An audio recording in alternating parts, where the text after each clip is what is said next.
Hi everyone, today I wanted to show you a quick tutorial on how you can view the XML code that is available in the layout. So right now in Android 3.6 version, when you click on an XML file, you only see the image view, so you don't see the actual code.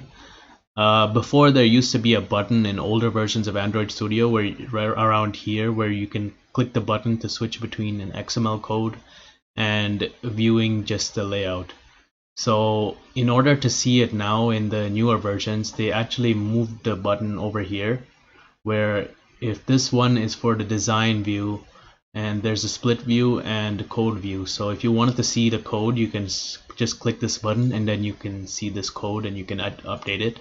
And if you want a split view, which is usually better for doing quick designs, you can have both of them side by side and you can view any changes that you make and see that on the layout as well.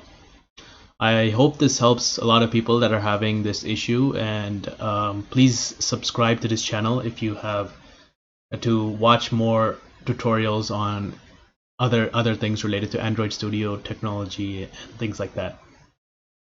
Thank you.